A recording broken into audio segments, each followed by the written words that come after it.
Trauma Therapist Podcast, episode 537.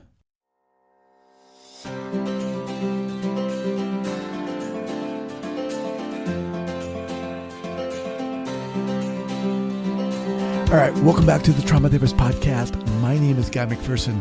My mission is to raise the awareness of trauma and to support and inspire new trauma therapists just starting out on the trauma-informed journey.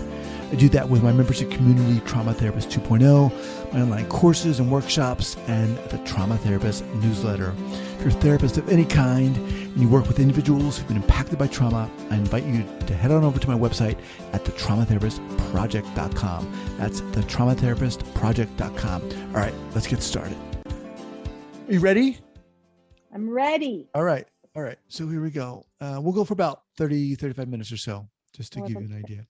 Great. All right. So 5, 4, 3, 2, and 1. All right, folks, welcome back to the Trauma Therapist Podcast. Very excited to have back as my guest, Mara Tesler Stein. Mara, welcome. So glad to be here, Guy. So Mara is a clinical psychologist in private practice, specializing in the emotional aspects of coping with crisis around pregnancy and parenting and perinatal trauma. Mara consults to healthcare practitioners and hospitals, guiding their efforts to provide relationship-centered, developmentally supportive care to families experiencing perinatal crisis. She's the co-author of Parenting Your Premature Baby and Child, Emotional Journey, and Intensive Parenting, Surviving the Journey Through the NICU.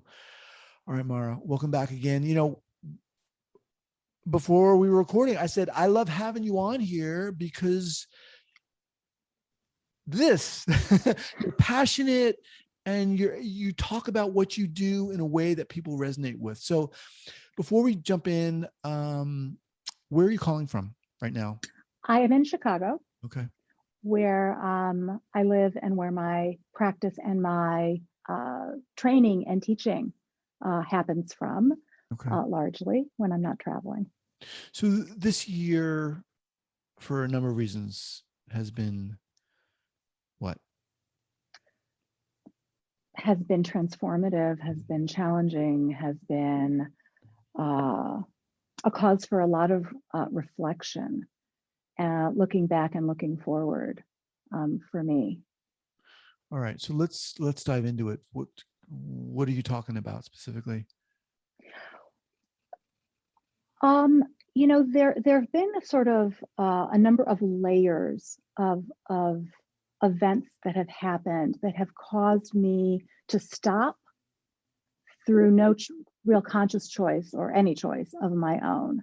I had been going at about 100,000 miles an hour with all kinds of exciting things that I was working on and developing. Even as you were reading my bio, I thought, I need to get you an updated version of that because there's been so much change in terms of trainings, in terms of writing, you know, all kinds of things.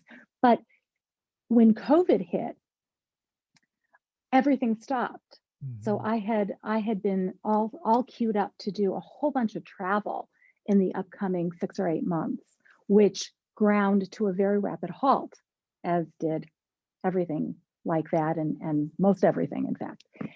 And so having to stop in that regard and having to pause and having to look at all of this space that had been created and reflect on where I'm at, what I want to do, who I am as a person, as a therapist, as a trauma therapist was phase one. And then being so far away from my kids who all live in Israel, as my husband and I were here in Chicago, having the experience of the fear around the coronavirus, all of the talk about ICU, hospitalization, breathing difficulties, having to stay away from people in order to protect them. At one point really early in the pandemic, within the first couple of weeks, I know I posted on Facebook, so is anybody else having flashbacks to the NICU and to any other preemie parents having these kinds of revisiting of this kind of experience? And a bunch of my cohort from that time popped up and said, oh, thank God it's not just me. Wow. So there was a lot of that was coming up, and this recognition of all of these parallels that keep coming back up in life, and looking back and thinking about who I am now and who I was then and what I've learned from then. Mm-hmm. So, even just then, looking at that experience and thinking about getting your head around this idea of having to stay away as a protective position to be in, which Mm-hmm. parents of preemies have to grapple with right away. Wash your hands, stay away. No, not everybody can come in. Yes, you've brought your baby home, but no, now you're not going to have a big party. Mm-hmm. What does that mean? And then, kind of adjusting to all of that new normal, which we did back when we had our babies, who are now almost 25.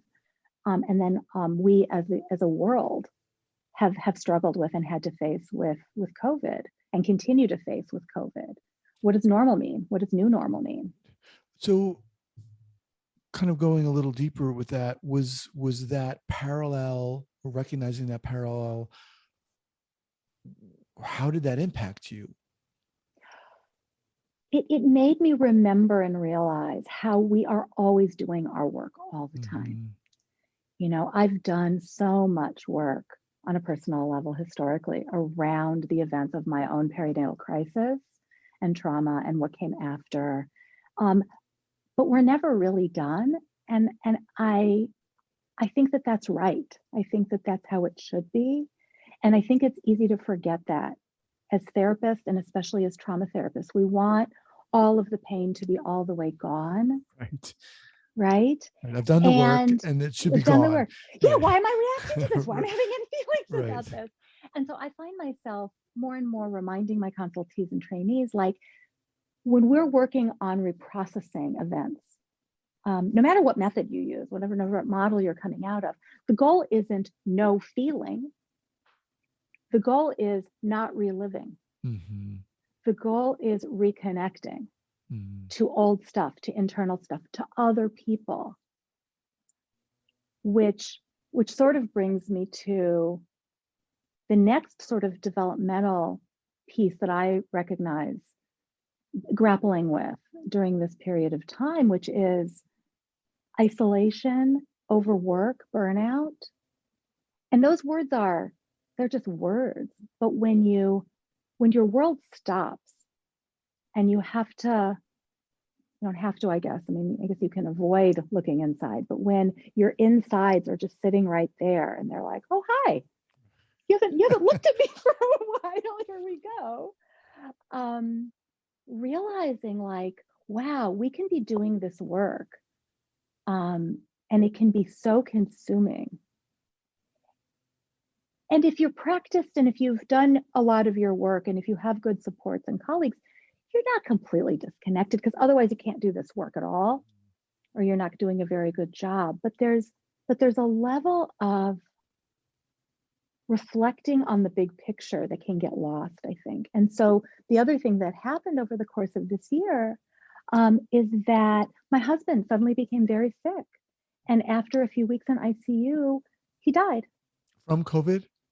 No, or unrelated? Not from COVID, Okay. Unrelated. So And so that. thank you. And that was stunning and shocking and awful. And the process over that period of time where the ordinary world stops. And again, you enter this ICU world, this critical care world, this person that you love more than anything in the world. You have a limited ability to do anything for, but wow, whatever you can do for them, whatever I could do, I was going to do. And then really looking at what now, and what is sustainable as a therapist, and what is sustainable in trauma work, and what is it that we're aiming for here anyway. Mm-hmm. And so when you're in the ICU with somebody, it becomes very clear very quickly that connection is the thing that matters the most. Being able to be engaged in ways that are not the word I'm searching for. We are engaged as trauma therapists, I think. Any of us who continue to really try to do this work well. But the cost can be such that it can leave you disconnected because you're exhausted. And so I guess what I would share with therapists who are beginning this work, who are mid-career in this work, is to remember truly to stop sometimes, and to stop long enough to have enough space to breathe and say, what is the cost to me of this work?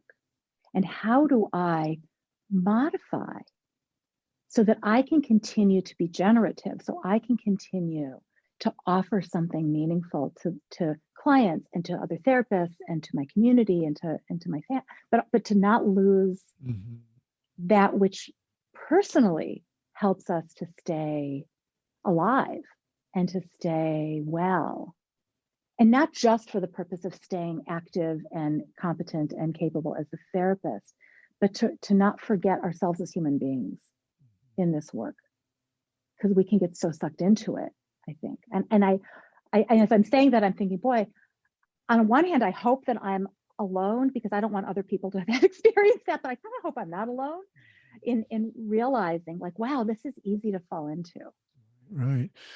Man, Laura, thank you so much for sharing that. I mean, there's no other way to say it. I mean, it's tragic to have gone through that. And, you know, you shared these questions that were these really profound questions that were coming up for you, questioning, it sounds like questioning, in a sense, your identity and what your cost was. How did you answer? What's the process of answering? How did you, what answers did you come up with?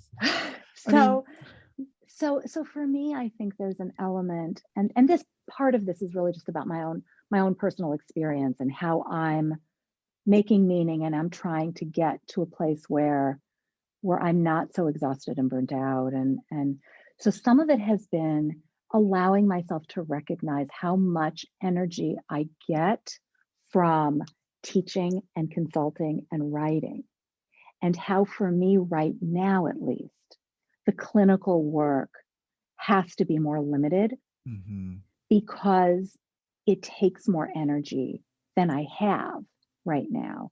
And I think that was something that was coming even before my husband's illness. And so it makes me think about, you know, how academics take sabbaticals, right? And how we need that because of the intensity of the work when you're in an academic setting, and wondering about therapists and like, what's that version for therapists, and how hard it is when that's how you make your living, and when people are depending on you, and when it's your identity.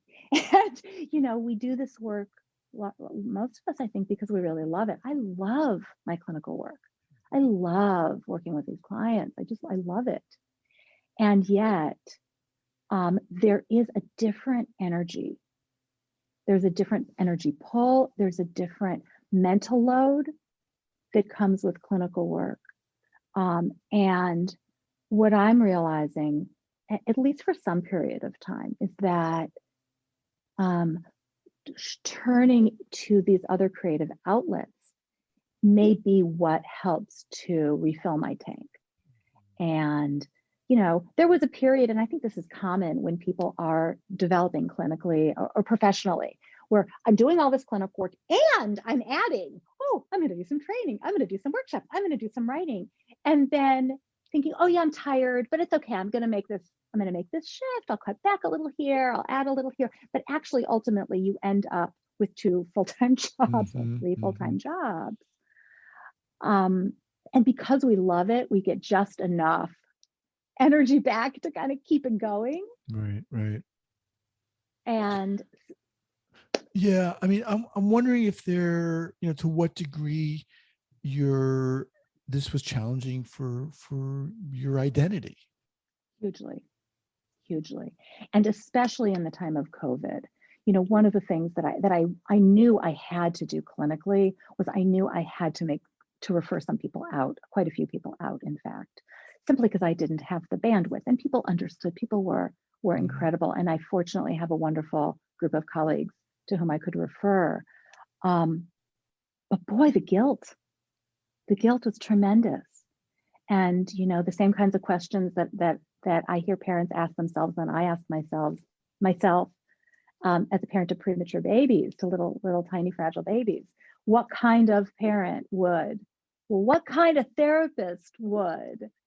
And then I really did know that was the right thing for a great number of my clients, to be in the care of somebody else who I could trust and I knew would do good work with them, but also not taking new clients for now in a situation where everybody I know is overloaded.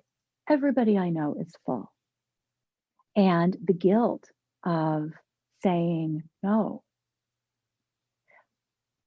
I never closed my practice over all the years that my practice was full. My practice has been full for a decade and a half. But I would always say to people, look, I don't have a regular slot. I can, you know, if you can. So there was always this sort of shifting around. And ironically enough, the first time I really said no was right before COVID hit. You know, I was like, no, I'm not taking new clients. And then everybody believed me finally. And then COVID hit. I was like, actually, we had a little bit of change of plan. But saying no when all of your colleagues are drowning, it's really hard. You know, there's this sense of like, am I abandoning all these people who are suffering? And am I abandoning my colleagues during this period of time? So how do you square that? What do you? I know, and I think I only know this because everything had to stop, truly stop. There was no, I'll see a few people. There was no, I mean, there was a period where it was, no, I can't see any people. Right. And it was so hard for me that even during the hospitalization, you know, when things were looking better, I was, well, maybe. And I look back now and I think, are you crazy? What is going on here? But I think that it just sort of speaks to the pull of taking care of clients, how powerful that pull is. So how do I square it? I say, I have to know that I can be, you know, at full capacity, which is never 100%. We're never, you know, we can't sustain 100%, but that, you know, that I can really do this work well and without flinching back from it. And that my bandwidth has to be such that I've got enough buffer to do that. And if I can't, then I am not doing right by the clients that I'm seeing. And so that the clients I'm continuing to see, I know that I can be that therapist for them. And I think that recognizing that the projects that I'm working on, the workshops that I'm developing, the things that I'm writing, my hope is that it will help clinicians to help clients. And so that gives me some ease that I've not turned my back on this work. It's not that at all. Is there a fear that that's what it is, or a fear that that's what it will look like? I mean, I'm curious about the process of like trusting one's gut, trusting oneself. You know, what's that like for you? Yeah, it's such a great question, because I think that the trusting myself in terms of my attunement to others is something that I've had to work on, I think like I think many of us, over many years. And I trust that gut, and realizing that I can apply that to my own decisions, and I can trust myself in terms of what I need and what I want, so that first of all, that I can be as whole as of a person as I can possibly be, because I'm young and I'd like to be around for a while, and I'd like to want to do this work for a good long time. And so, and I've done some EMDR work around this actually in the last number of months that has really helped me to solidify and clarify this, that I can trust myself and my judgment to say, this is where I can be most professionally, most productive, most helpful right now. And that doesn't mean I'm trapped here or stuck here. I give myself permission to let this continue to evolve. And I believe that it will evolve. And that I'm allowed to be excited about the things I'm excited about, and to develop those aspects professionally, and leave space for other parts of life that, I mean, certainly I took care of and attended to, but that certainly during COVID, when nobody could get together, when people couldn't travel, when people couldn't be with one another in person, really fell by the wayside. That I think for me, that was like the last straw, like that it took whatever was in the tank and it just sucked it right out. You know, what you're saying for me about, I trust that this kind of path I'm taking, I trust in that things will evolve. There's a lot of power in that, and it's making me feel, and I can bet that a lot of our listeners are feeling empowered by that too, because it's about, again, trusting who we are. And it kind of feels to me like trusting that our essence, the essence of passion and compassion and creativity, maybe it's the light isn't shining in this area, but it's shining over here now. Yes. And it's a shift, but trusting in that shift in a sense. Yes, definitely. And believing that it matters and believing that it's valuable. And it is an identity. It is identity development and shifting. And it has certainly been challenging. I'm getting there in terms of my comfort with it, and in just thinking about, what does it mean to say no? What does it mean to say, no, I'm not available to do that? And I mean, certainly there are lots of areas in my professional life and in other areas where I certainly have always done that. And, I always tell people that my criteria for making a referral is among many things, somebody who knows what they know and knows what they don't know, right? So where you can say no, where you can say, I need help, or I need consultation, or I need a referral or an adjunct therapist. But to say no, where it comes from a personal place. I've always pushed myself to challenge that. And the last year has made me step back and say, would it be okay for a time to say no? Because I want to be around doing this work and not so burnt out and exhausted that the thought of it is emotionally draining. And I want to be able to have some of all the things that I love professionally, to be alive and well in my professional practice. You mentioned the kind of parallel processes of, the NICU and the ICU, and that's kind of coming up for me now. And, I haven't had that experience. And and this is, I want to be sensitive here, but sure. What happened after your husband died in terms of your professional life, in terms of your professional identity? How did you walk away from that? I don't want, and then maybe that's not the right way. Yeah. How do you move on from that? Yeah. It's ongoing. I mean, it's an ongoing process. I mean, one thing that there's a couple of different ways to answer that, and they all intersect, I think. So from the parallel process perspective,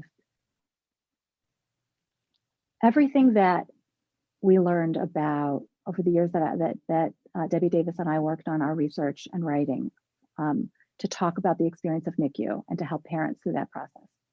All the things we learned about what helps and what matters in newborn intensive care completely and totally apply to adult intensive care. So knowing that you are part of the treatment team, knowing that you are welcome and present to watch over the person that you love, to be knowledgeable, to have your questions answered, to have your ideas respected, to have your advocacy welcomed. It makes for much more peace, no matter what the outcome is. In the aftermath, what was very clear to me is that I did not want to live 6,000 miles away from my kids anymore. Mm-hmm.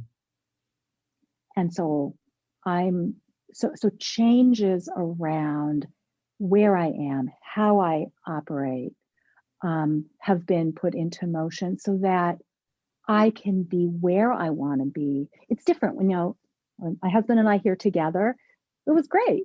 We were great.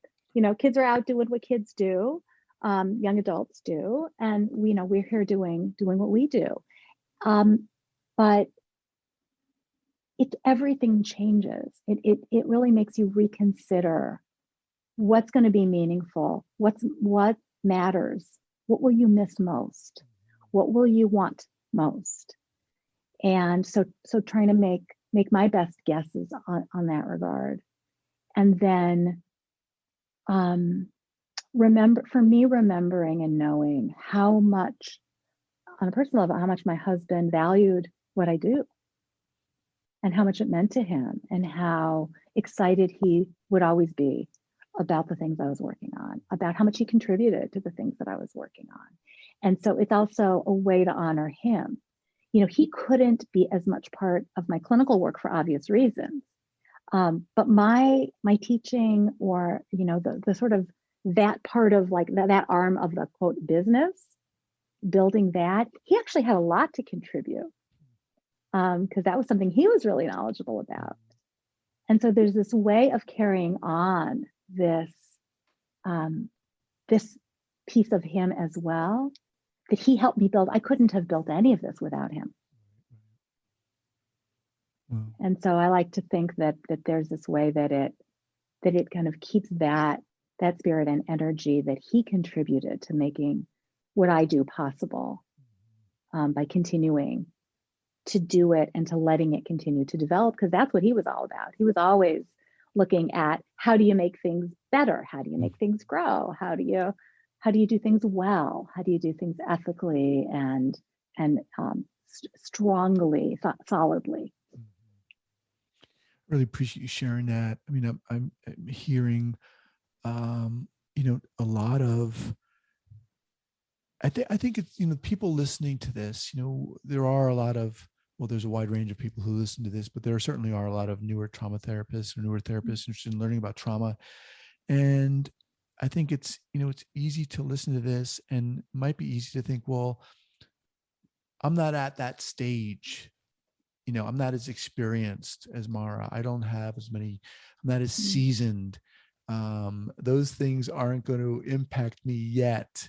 But, you're talking about, again, honoring yourself. And it sounds like you're able to draw from a lot of different experiences now. Mm-hmm. You're able to say, okay, I'm not going to do this. I'm going to shift gears here. And also saying, really be mindful of what being a trauma therapist entails, how this can potentially impact someone. Definitely. When I talk about perinatal trauma and treating perinatal trauma or anything in the perinatal period, I always get around to saying, that these experiences are transformative, and they're transformative because they matter, and they should be transformative. And understanding that on a personal level, I think makes you a better trauma therapist when you also do your own work around it. Right. Because otherwise, I think it's easier to get into this, like, no, a zero means a zero, you should have no distress and no disturbance, Well, what does that mean qualitatively? Like, we are transformed by these experiences. I was transformed by my perinatal trauma, by that whole journey that I had, and certainly by all the years of talking to other parents and hearing about their transformations and thinking about, like, then of course this has an impact on you. It's supposed to have an impact on you. And letting it have an impact and not believing that means that now you're broken. I think that may have been part of what I struggled with at the beginning around, like, cutting back on the clinical work and doing more of the training and consultation work, is like maybe this little part of me thinking, like, okay, am I now am I broken? Is that therapist part of me now? What does that mean about that and me? And I think that there is still this process of developing and unfolding and healing and changing that happens, and that it's supposed to happen like that. I know that you're sharing this information. The way you're doing it is not only powerful, but it's healing for a lot of us.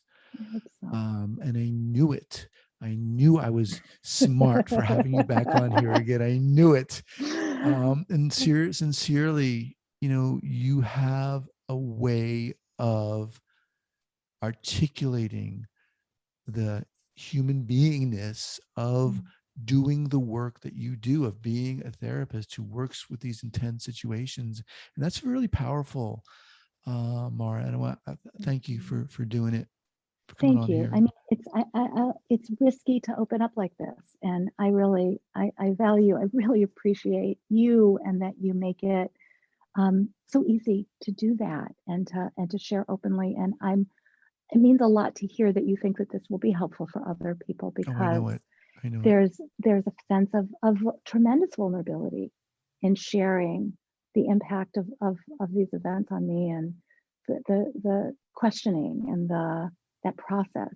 Right. Because we see our peers, just sort of moving forward, and we compare our insides to other people's outsides, right? And it's hard to know. I know from doing this podcast that people are gonna email me and text me and say, damn, she had an impact on me, and touched me. And that's what I hope, this podcast is about. Having said all that you've said, what are you doing now? How can people connect with you, if that's a possibility? Sure. I have exciting things I'm working on. I'm continuing to do EMDR basic or foundational trainings for perinatal mental health specialists.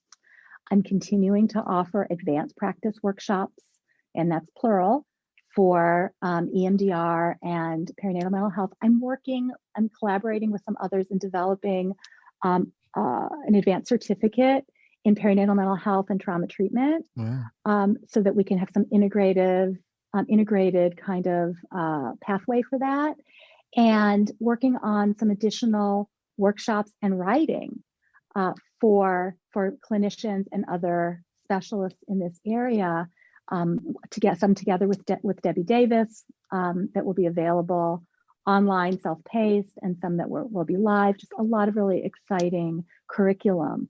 Awesome. And consultation as well. I will be on hiatus a little bit later in the summer and early fall, and then I will be back and doing more of this work. And so people are welcome to reach out to me via email, to myself, or to my, I call them my grand vizier, Chuck, who runs the business and is amazing and keeps me sane.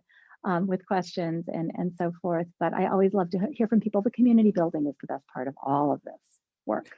So your website is docmara.com? Is touchstoneinstitute.org. touchstoneinstitute.org. Okay. And we'll have that linked up at the show notes page here at the traumatherapistpodcast.com. Mara, thank you so much again. I wish you the best, and let's keep in touch. Absolutely. Okay. Thank you so much, guys. Thank you.